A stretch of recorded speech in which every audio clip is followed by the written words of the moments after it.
Welcome to Behind the Lines, coming to you from the socialist, Marxist lines of Washington State.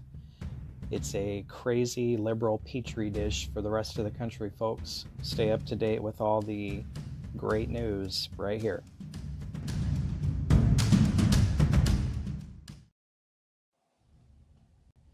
Hey folks, welcome to Behind the Line. Today is Thursday, November 19th, 2020.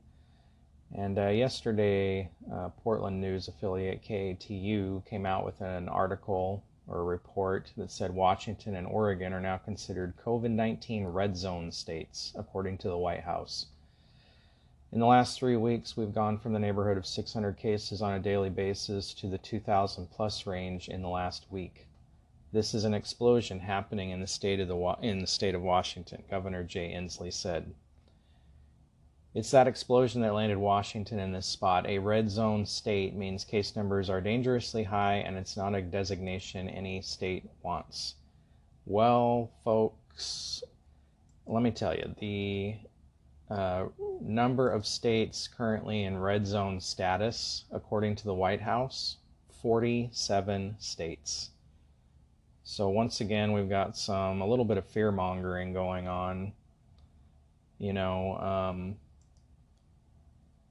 There's only 3 states in the entire U.S. that aren't designated red zone, and that's Hawaii, Maine, and Vermont. They've managed to keep their new cases to fewer than 101 new cases last week per 100,000 residents. So the good news about this is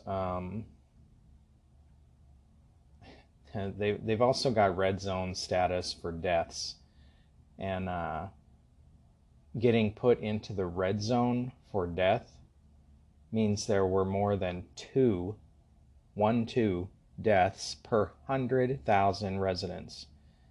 And Washington, Oregon don't fit into those. There are 28 other states that do, but it just seems like this is more fear-mongering. Basically the whole U.S. is red zone. And, once again, you've got these high numbers because of the number of tests that are being done, and they're not talking about hospitalizations, how many people actually get hospitalized, which is still very low.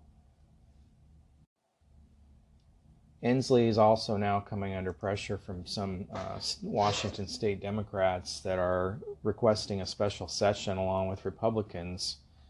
Republicans have been asking for a special session since June, and Inslee's refused to listen to them, and he keeps saying that there's no ideas being put forth yet.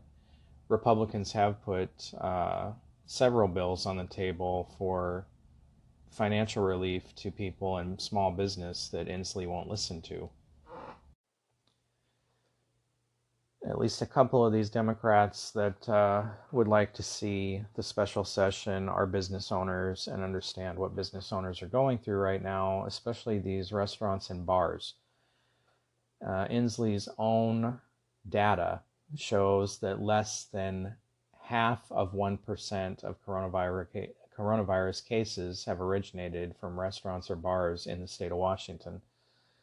And restaurant owners were under the impression that they were going to be reduced to 25% capacity because Inslee never spoke to them about these latest shutdowns that he's issued. And they were expecting, to drop from 50% to 25%, which would have been sort of doable, but it would still be very painful. Instead, he shut them down completely, and he did it on a Sunday with no notice to these restaurants. Most of these restaurants order their food on a Friday night or a Friday afternoon for a Monday delivery for the week. And so most of these restaurants had ordered food for the next week, not knowing that they wouldn't even be open. So there's, just more wasted money and products that they could have been saved had Inslee communicated with people. Now, this Democrat that I heard interviewed that was calling, had signed on with these other Democrats, with Republicans asking for the special session, also stated that the possibility of actually getting a special session before the end of the year is pretty much impossible. He said with the holidays coming up, of course, none of the politicians are going to want to come in or do the work. Even though I'm pretty sure they're planning on a remote session in January, so I'm not quite sure why they could not do a remote special session. So it sounds like the earliest lawmakers will meet with Inslee will be January, and these businesses just can't wait that long. They're not going to make it. Inslee has no plan to distribute money. He's just shut everything down and expected these people to just go it on their own. And he needs to provide some kind of relief. A lot of these employees now who are going to be out of work have already exhausted or don't have enough hours built up to get unemployment. Unemployment is having multiple month delays getting people their money as it is. There's still people waiting from March and April to get unemployment right now. Nobody can wait this long. I mean, people have bills, people have rent, and I know you've got this moratorium on rent, but that moratorium is going to end at the end of the year. So December 31st, this eviction moratorium is supposed to come to an end. And he may extend it, of course, but it's not doing any good for the landlords who are actually suing Inslee over this moratorium right now. But the problem is the moratorium does not stop landowners, property owners, from paying their mortgage to banks that aren't in Washington. And so it doesn't do any good to tell these people, you're telling people they don't have to pay their rent. Okay, well, the landlord still has to make his payment. How can he do that if he's not getting his rent?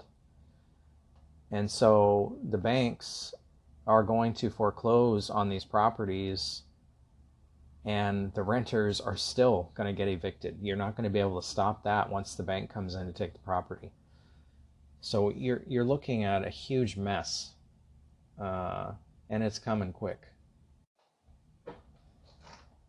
So in October, I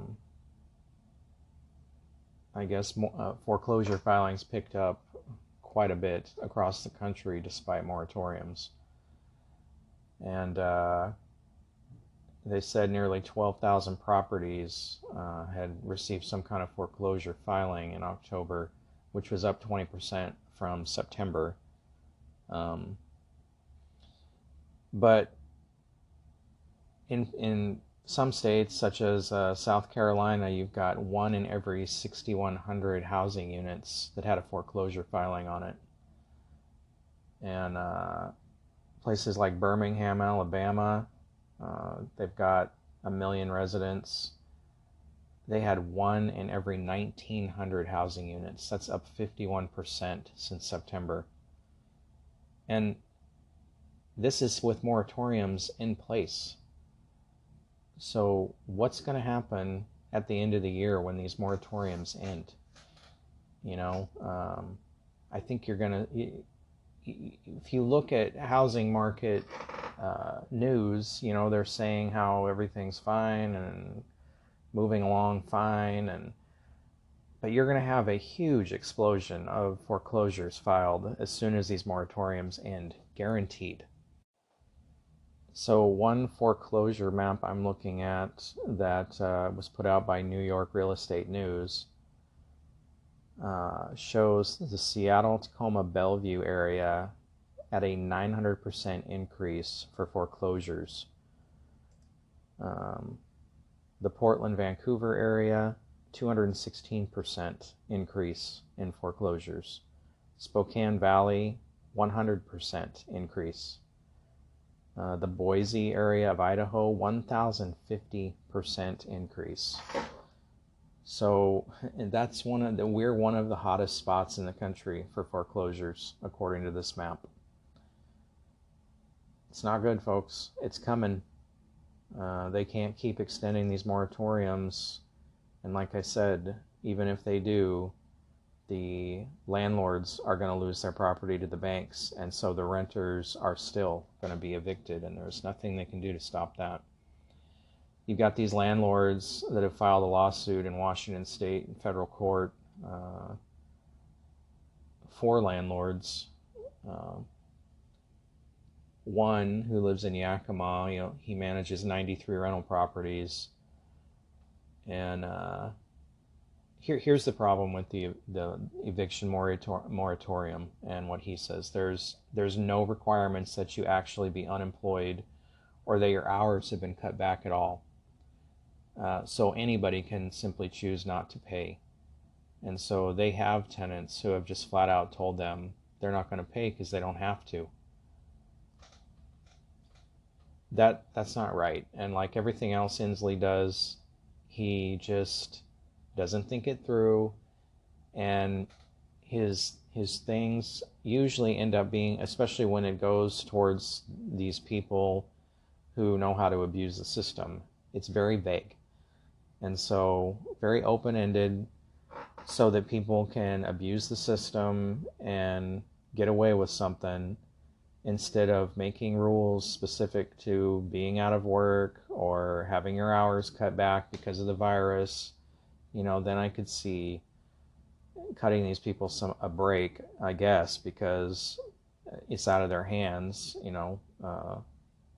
but to just blanketly say nobody can be evicted now, of course you're going to have people who choose not to pay because they don't have to.